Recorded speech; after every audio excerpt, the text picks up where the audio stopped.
champignons serait capable de se frayer un chemin vers notre cerveau et de prendre le contrôle de plusieurs millions, voire de plusieurs milliards d'entre nous. Plusieurs milliards de marionnettes à l'esprit infecté ayant un seul et unique objectif fédérateur, répandre le plus rapidement possible cette infection chez chaque être humain encore en vie.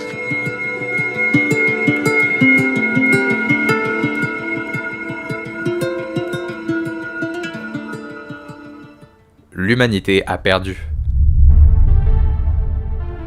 Et ce n'est pas dans une apocalypse de feu et d'acier, mais sous l'avancée insidieuse d'un empire fongique, un organisme millénaire qui n'attendait que son heure pour déployer ses racines dans la chair des vivants. Une mutation du cordyceps, un champignon parasite capable de réduire un insecte à l'état de pantin en ayant réussi à franchir la barrière des espèces. Un bond de l'infiniment petit à l'infiniment destructeur. Les premiers signes furent ignorés, des excès de violence inexpliqués, des délires collectifs, des comportements étranges, puis vint l'effondrement. Les grandes villes sont devenues des charniers, et la civilisation telle que nous la connaissons, qu'un simple souvenir que la nature dévora sans hâte. Pourtant, il reste encore de l'espoir. Mais pour comprendre tout cela, nous devons revenir au premier jour. 2003, le jour de l'émergence. C'est ici que nous allons suivre le quotidien de Joël, un père célibataire qui ne pense qu'au travail pour subvenir aux besoins de sa fille. Un papa à bout, tellement à bout que c'est sa propre fille Sarah qui cuisine avant de partir à l'école. Une coquille. C'est du cachet. La routine débute, et ce qui s'annonce comme une journée banale va devenir l'une des plus inquiétantes de la vie de nos personnages. Sarah est la première à le remarquer. Des personnes commencent à avoir des tics et une attitude étrange. Les policiers sont partout en ville, tandis que les rues sont désertées par la population. Les chaînes de télévision annoncent des nouvelles de plus en plus inquiétantes. Il se passe quelque chose. C'est terrifiant. Je vous jure que les vieux, ça me terrifie. Même le chien, il l'aime pas. De retour chez eux, après une journée de labeur, Joël et sa fille décident de partager un moment ensemble et de se reposer en regardant un mauvais film d'action. Mais un téléphone se met à vibrer. Allô? Joël, c'est moi, mais je suis en tôle. Oh non, putain. Ce coup-là, c'était pas ma faute. Joël ne peut se résoudre à abandonner son petit frère Tommy et décide de partir le chercher pour qu'il échappe à une nuit complète en prison. Et en même temps, on sait tout ce qui se passe en prison, notamment dans les douches. Mais avant de partir discrètement, Joël dépose sa fille au lit, sans savoir que c'est la dernière fois qu'il le fera. L'émergence débute. Seule chez elle, Sarah est réveillée par des bruits inquiétants.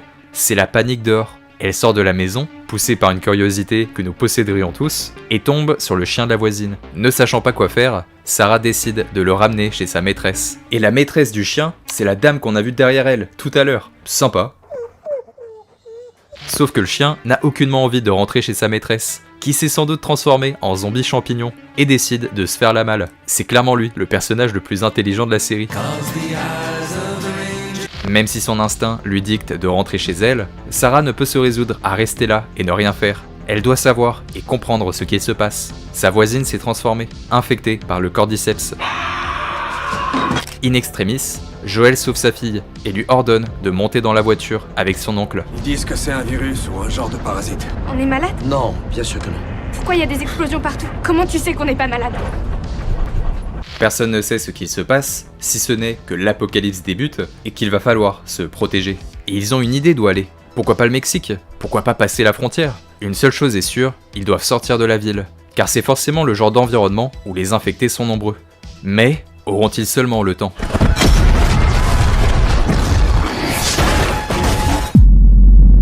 Quand les morts n'ont plus de place en enfer, ils reviennent sur Terre.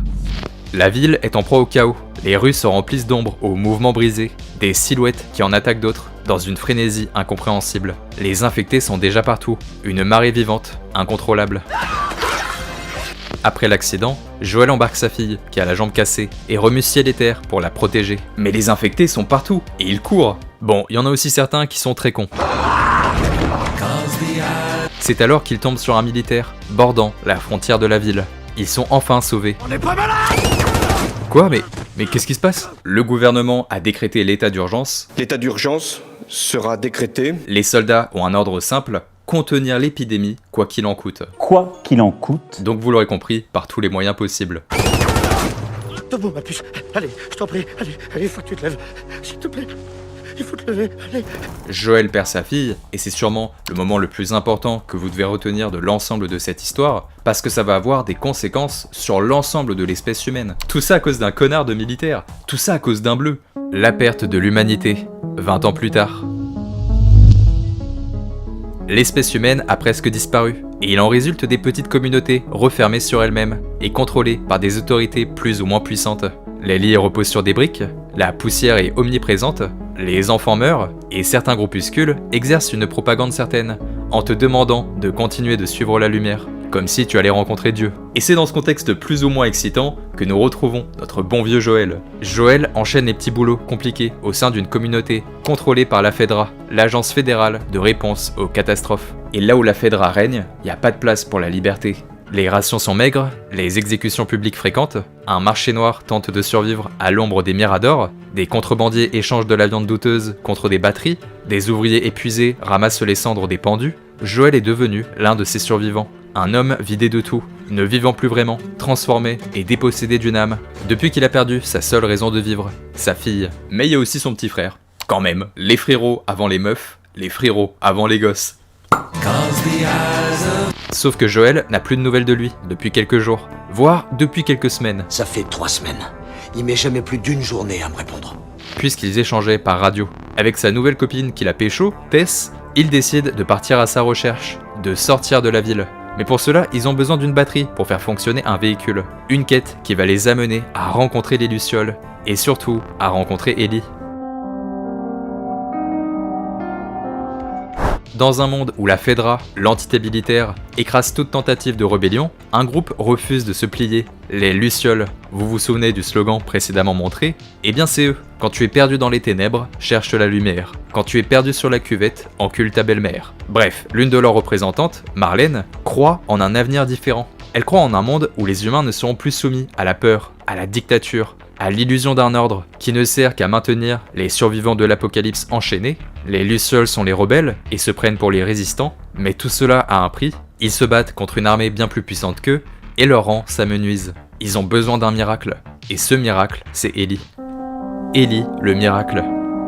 Ellie a 14 ans. Elle a grandi sous les joues de la FEDRA, qui l'ont éduquée à devenir une chef militaire, ce qu'elle a jamais vraiment trop souhaité ou accepté. Elle est insolente, vive, trop courageuse pour son propre bien. Elle a vécu des choses qu'un enfant de son âge ne devrait pas vivre, comme la perte de l'être aimé. Bon, après, on garde jamais très longtemps nos premières petites copines, parce qu'on part à Phuket avec des potes. Ah ouais, mais c'est vrai que ça n'existe plus dans cet univers-là. Dans tous les cas, Ellie, elle est immunisée, elle est la nouvelle Jésus-Christ, mais au féminin, un nouveau miracle. Pourquoi elle est immunisée? Au moment de sa naissance, sa mère a été mordue par un infecté. Ellie est venue au monde pendant que sa mère tuait un infecté, qui l'a mordu au même moment. Est-ce que ça existe une naissance plus badass? Je pense pas. Marlène sait ce que cela signifie. Ellie est la preuve vivante qu'un vaccin est possible. Elle pourrait être la clé pour renverser la balance. Mais blessée, Marlène ne peut pas l'escorter elle-même au laboratoire des Lucioles. Elle se tourne alors vers Joël et Tess. Sinon, on la descend, sur place. D'accord. Carrément, sans réfléchir. L'accord est plutôt simple, si Joël et Tess réussissent à amener Ellie en dehors de la ville qui est contrôlée par la FEDRA, dans une zone qui est protégée par les Lucioles, eh bien les Lucioles eux-mêmes les aideront à récupérer une batterie pour qu'ils puissent trouver un petit véhicule et se balader et aller retrouver le frère de Joël. Joël n'y voit d'abord qu'un job de plus. Et puis c'est pas si désagréable que ça parce que la gamine elle est plutôt marrante. Je peux avoir un flingue? Non, c'est hors de question. D'accord, alors s'il m'attaque, je me défendrai à grands coups de sandwich. Mais progressivement, il va comprendre. Comprendre que déjà, Ellie, elle est immunisée, et que l'avenir dépend de ses actions, et de s'ils réussissent à la protéger. Et protéger une adolescente en pleine crise, c'est pas facile. Non. D'accord. Mais plus difficile encore, il va projeter sa fille perdue sur elle. Pour lui, Ellie est une opportunité de se rattraper. Puisqu'il n'a pas réussi à sauver sa fille, il pourra peut-être protéger Ellie, pour redevenir un père spirituel. Que notre voyage commence. La première étape de cette aventure, c'est de traverser la ville maudite, la nécropole bétonnée. Et c'est pas une mince affaire, car ils ne sont plus du tout dans un centre sécurisé et contrôlé par une entité militaire. Dehors, la nature a complètement repris ses droits. Les villes ont été bombardées pour éviter que l'épidémie se propage, ce qui dans les faits n'a strictement servi à rien. Joel, Ellie et Tess avancent parmi des cadavres connectés à une conscience végétale, ou plutôt champignonale. Ça n'existe pas comme mot, mais vous avez compris l'idée. Le cordyceps ne se contente pas de prendre possession de votre corps, tel un parasite, il crée une conscience collective entre les différents infectés, comme les abeilles entre elles. Si vous touchez un seul bout de cette chose, c'est terminé pour vous. La ruche entière saura que vous êtes là et foncera sur vous pour vous dévorer. Vous dévorez l'ensemble de votre corps suintant, c'est presque excitant. Leur première difficulté est de traverser un ancien centre commercial. Ellie ne sait pas nager, et malgré le fait que Joel reste pour le moment distant avec elle, on commence à entreapercevoir un tout début de relation. À votre service, madame, je m'en occupe. Toi, t'es vraiment bizarre. Toi, t'es vraiment bizarre. Bon, c'est bien beau tout ça, mais nos survivants commencent à douter de leur seule présence dans le lieu. Dans l'escalier, les cadavres ont fusionné avec la matière et l'environnement, et il est possible que d'autres infectés soient encore là, toujours en vie et en liberté dans les étages supérieurs. Soudain, un bruit se fait entendre, le claqueur. Alors dans l'idée, les claqueurs, ce sont des infectés qui ont évolué suite au fait que le champignon parasite s'est développé au sein même de leur petit cerveau, au sein même de leur cervelle, sauf qu'il s'est tellement développé que ça a explosé leur boîte crânienne, et le champignon, il a clairement poussé au sommet de leur tête. C'est des hommes champignons, des véganes. Ils sont dangereux, agressifs, ne peuvent plus voir, puisque leurs yeux ont également explosé au moment de l'émergence du champignon, mais peuvent quand même vous entendre avec une ouïe surdéveloppée. Et il ne faut surtout pas faire de bruit. Et merde. Non sans difficulté, Joel réussit à se débarrasser de l'un d'entre eux, avant qu'un deuxième ne surgisse, et qu'il s'en débarrasse également.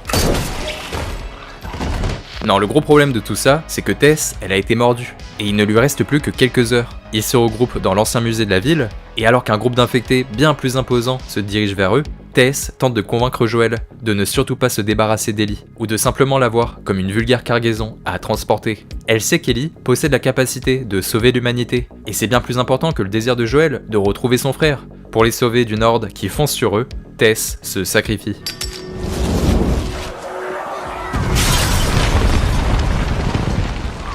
Un sacrifice ultime qui montre la bravoure et le courage du personnage de Tess, mais Joel et Ellie, ils ont pas le temps de pleurer, ils ont pas le temps de penser au fait que leur ami vient tout juste d'exploser, pour rappel, parce qu'ils ont quelque chose de bien plus important à faire, trouver une voiture. Logique. Nos deux personnages doivent continuer, toujours dans le seul et unique objectif d'accompagner Ellie, au sein du laboratoire des Lucioles. Et c'est là qu'on commence à comprendre ce que c'est The Last of Us. C'est beaucoup de marche, de la contemplation, avec une petite musique acoustique en arrière-plan, et un rapprochement entre deux personnes qui n'étaient pas censées se connaître, si le monde n'était pas autant parti en couille. C'est quoi ta cicatrice au visage? Un gars m'a tiré dessus et il m'a raté. Tu vois, ça c'est cool. Et tu l'as eu? Non, moi aussi je l'ai raté. Ça arrive plus souvent que tu le crois. Parce que t'es nul au tir ou de façon générale?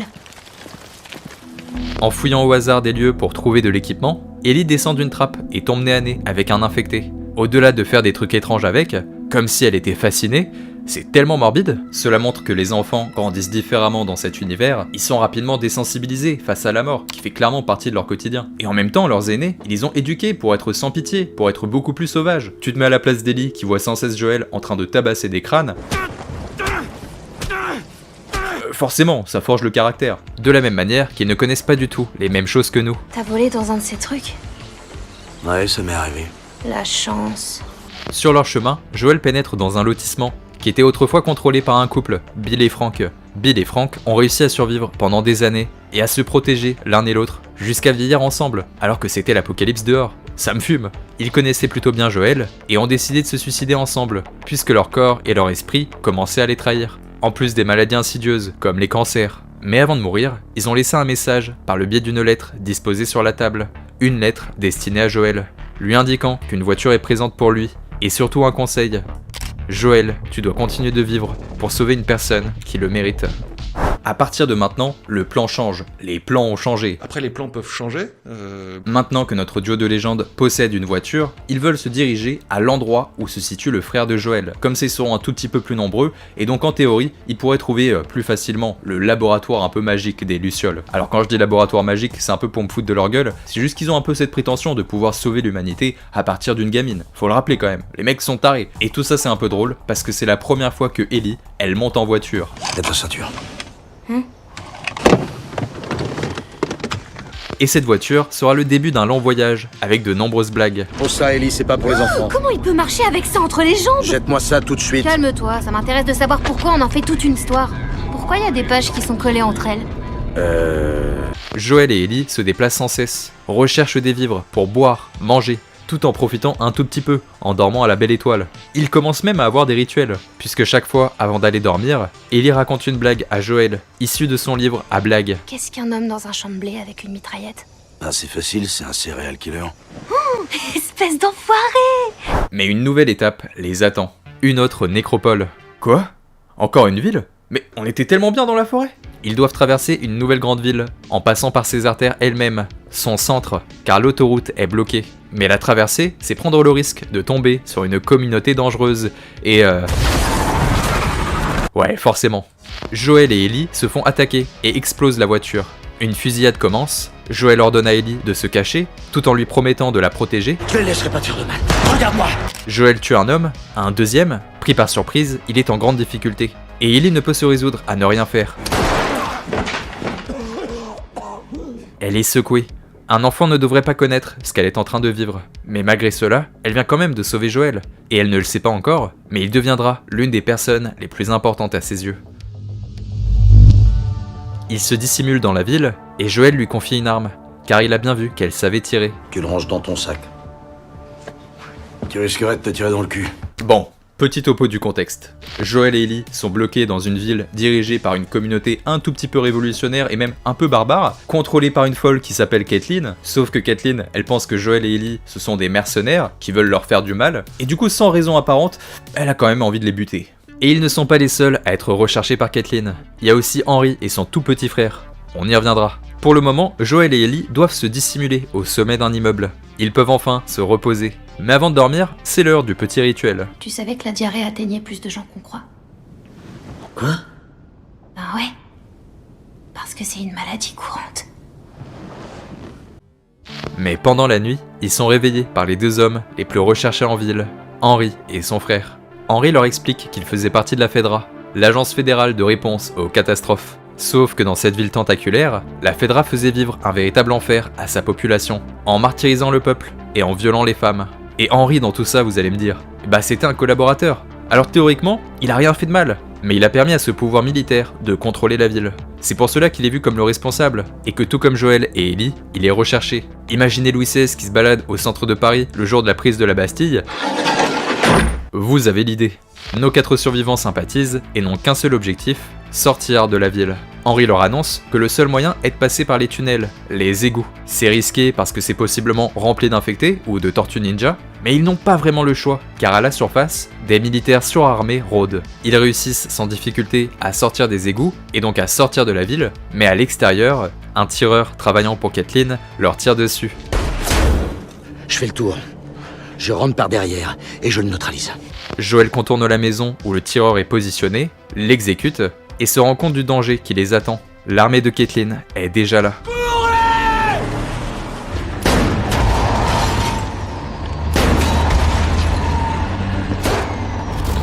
Alors qu'ils sont pris en otage, l'explosion d'un camion provoque des effondrements, amenant de nombreux infectés. Que la guerre commence. Joel, toujours dissimulé au sommet d'une maison, couvre ses alliés, et notamment Ellie, qu'il commence vraiment à apprécier. Et il va avoir du fil à retordre, puisqu'un monstre bien plus gros que les autres débarque à la fête. Désolé, mais ce truc est vraiment énorme. Non sans difficulté, ils réussissent à échapper à la situation, tout en tuant Caitlin, et les 3/4 des anarchistes se prenant pour Che Guevara. Le problème, c'est que le petit frère d'Henry a été mordu. Oh, merde. Ils doivent donc rapidement trouver une solution pour espérer le sauver. Oh putain de merde. Ne supportant pas de perdre sa seule et unique raison de vivre, Henry se suicide, et nos deux héros se retrouvent de nouveau seuls pour sauver le monde. Malgré les douleurs et l'enterrement, ils doivent avancer, car la route est encore bien longue.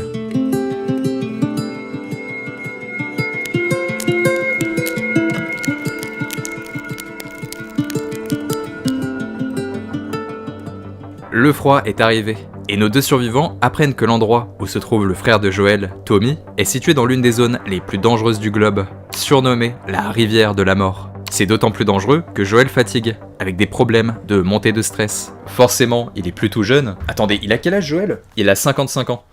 Ouais, c'est sûr que de s'occuper d'une gamine qui est en pleine crise d'adolescence et qui en plus te fait des blagues avant de dormir, à cet âge-là, ça devient un peu dur. Alors, quel est le comble pour un facteur? C'est d'être complètement timbré. D'autant plus qu'il commence à commettre des erreurs. Il n'a pas entendu un mercenaire, pourtant à côté de lui, n'a pas vu venir une embuscade, et s'endort pendant ses tours de garde. Il est rouillé, mais il est toujours aussi classe, quand même. Il se dirige dans la fameuse zone dangereuse et tombe sur des cow-boys. Ces personnes appartiennent à la communauté du frère de Joël, et ils ont fait croire à tout le monde que la zone était dangereuse, remplie d'infectés.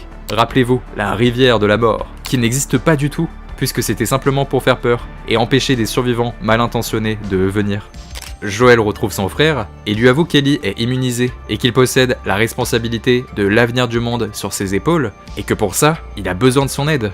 Sauf que Je me dois d'être plus prudent. Sauf que son frère refuse de venir. Quoi ? 6 épisodes ? 6 épisodes de marche pour retrouver son frère, et au final il vient pas ? Je me dois d'être plus prudent. Oh les bâtards, ils nous ont tellement enculés. Ça fait du bien mais quand même. Et à la place, il leur donne un cheval pour qu'ils continuent leur route. Mais qu'est-ce qui se passe là ? Bon, en fait, c'est plus compliqué. Disant que Tommy ne veut pas prendre un si grand risque en quittant sa communauté, parce qu'il attend un enfant avec sa femme. Et comme il a bien vu comment perdre un enfant, cela ruine complètement une vie, puisque bon, c'est ce qui s'est passé pour son grand frère Joël, il a pas envie de sombrer lui aussi, et de prendre des risques inutiles. Ouais, on va pas se mentir, c'est normal. C'est pas parce que ta vie s'est arrêtée que ça doit être la même chose pour moi. Ça peut paraître décevant, mais il faut comprendre que l'enjeu de cette série, c'est le développement de la relation entre Joël et Ellie. Et que le reste, on en a un peu rien à foutre. Tout le monde était content au moment de la mort de Tess, parce qu'on allait enfin obtenir notre duo légendaire. T'es tout beau, dis donc. Ferme-la. En fait, la relation entre Joël et Ellie, elle est tellement complexe et donc tellement intéressante. Joël, il a besoin d'une fille de substitution, et Ellie, elle a besoin d'un père de substitution. Et ça passe aussi par des moments difficiles. Alors me dis pas que je serai plus en sécurité avec quelqu'un d'autre, parce que la vérité, c'est que j'aurai encore plus peur. Tu n'es pas ma fille. Et je suis certainement pas ton père. Dans l'idée, Joël a peur de perdre Ellie. Il a peur de reperdre une fille. D'où ses problèmes de montée de stress, qui ressemblent pas mal à des crises d'angoisse. Il est tétanisé parce qu'il aime profondément Ellie. Et cet amour lui rappelle celui qu'il ressentait lorsque sa véritable fille était en vie. Elle avait un sourire ravageur. Je dis pas que c'est pas ton cas. Vous vous seriez marrés toutes les deux. Ils abandonnent Tommy, une carte à la main, indiquant précisément l'emplacement du laboratoire des Lucioles. Cette fois plus de voiture ou de course à pied, mais un cheval, ce qui est quand même bien plus classe. Ils débarquent dans la ville, pénètrent dans le complexe de recherche, mais il n'y a personne, tout paraît si vide, et les Lucioles ne semblent plus là. Quoique... Ouais, il se pourrait bien qu'il reste encore quelqu'un.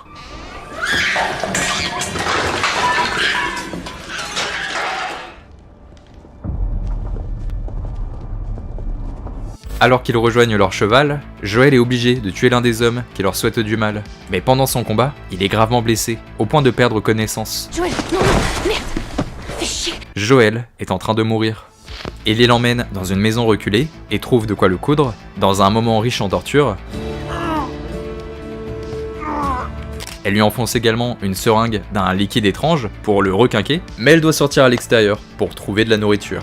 Et c'est justement à ce moment précis qu'elle se fait capturer par les hommes qui ont blessé Joël. Ils appartiennent à une communauté dont le chef est David, un homme quasiment mystifié par une communauté organisée comme une secte.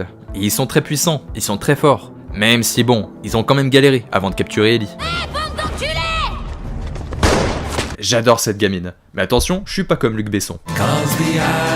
Joël se réveille, et son seul et unique objectif sera de retrouver Ellie. Il n'est pas question qu'une nouvelle fois, il perde sa fille. Plus brutal que jamais, il torture les gens de la communauté se trouvant sur les lieux, pour connaître l'emplacement exact où Ellie est fait prisonnière, jusqu'à les tuer froidement. Le pire étant le moment où il découvre des corps suspendus par les pieds, la tête découpée. C'est là qu'il comprend véritablement les risques qu'encourt Ellie. En parallèle, tout comme Joël, Ellie n'a jamais été aussi brutale.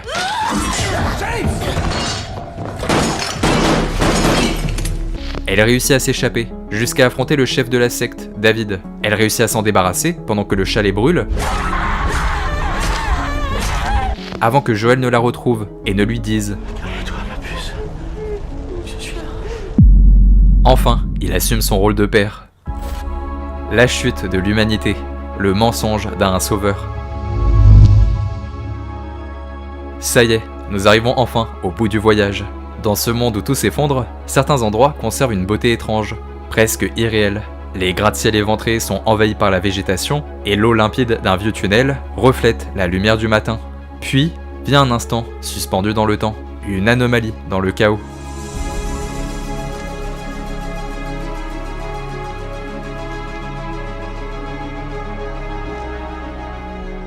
C'est ça The Last of Us. Qu'est-ce que tu veux que je te dise de plus? Alors qu'ils sont à la recherche des Lucioles, une grenade assourdissante explose, et Joël n'a pas du tout le temps de réagir.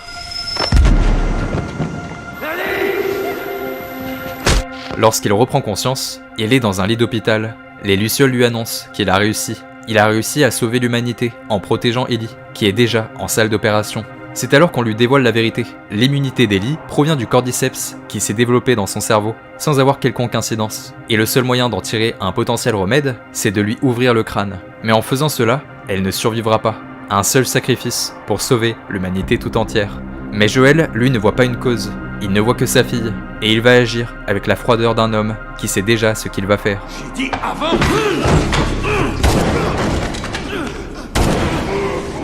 Le premier garde tombe, d'une balle nette et précise, puis un autre, et encore un autre. Il ne s'arrête plus, et entre dans une véritable folie meurtrière. Il traverse les couloirs de l'hôpital comme la faucheuse armée, en ne laissant derrière lui qu'une simple traînée de sang et de nombreux corps. Chaque luciole qui se dresse sur sa route est un obstacle de plus entre lui et Ellie, qu'il doit détruire. Il n'y a pas d'hésitation, plus de pitié. J'ai pas le temps pour ces conneries. Ce n'est pas un sauvetage, c'est un massacre. Il débarque dans la salle d'opération, le chirurgien en chef tente de l'arrêter et Bon, je crois que j'ai pas besoin de vous expliquer. Il décroche Ellie des machines, la porte avec ses deux bras pour fuir cet endroit devenu une véritable tombe, et la route peut reprendre. Tout va bien, t'es avec moi. Vas-y doucement, les médocs font encore effet. Il décide de rentrer au village sécurisé du frère de Joël pour vivre une vie un tant soit peu normale. Joël explique à Ellie que les expériences des Lucioles n'ont pas abouti, qu'ils ont en plus de ça été attaqués par des mercenaires et qu'aucun remède n'est possible. Les médecins n'ont pas trouvé de solution. Ils ont arrêté de chercher un remède. Des pillards ont attaqué l'hôpital, on s'en est sorti de justesse. Parce que oui, Ellie, elle ne sait pas que c'est Joël qui a massacré tout le monde pour la protéger, pour lui sauver la vie, mais en la sauvant, il a sacrifié l'humanité entière.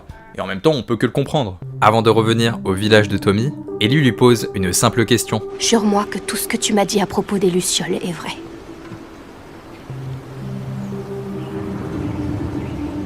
Je te le jure. C'est ainsi que se termine cette première saison. Pas sur une victoire, sur un mensonge. Joël a sauvé Ellie, mais à quel prix? A-t-il eu raison? A-t-il eu tort? L'a-t-il fait pour elle ou l'a-t-il fait pour lui? Les Lucioles étaient le dernier espoir de l'humanité, et Joël les a anéantis. Alors oui, Ellie va continuer de vivre, mais ce qu'il ne sait pas, c'est qu'elle va connaître un véritable enfer. Tu me l'avais juré.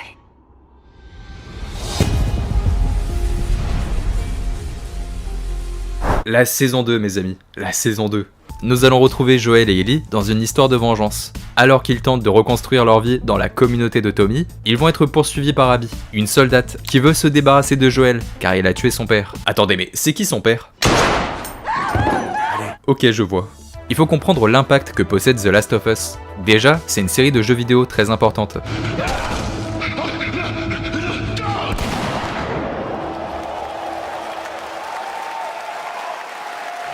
Faut comprendre la claque qu'on s'est mangé à jouer à ça. Ça tourne sur une PS3. Mais comment c'est possible? Dans une période où The Walking Dead dominait clairement le marché de la pop culture, The Last of Us a réussi la prouesse de poser son nid et de marquer non pas la culture populaire, mais la culture tout court.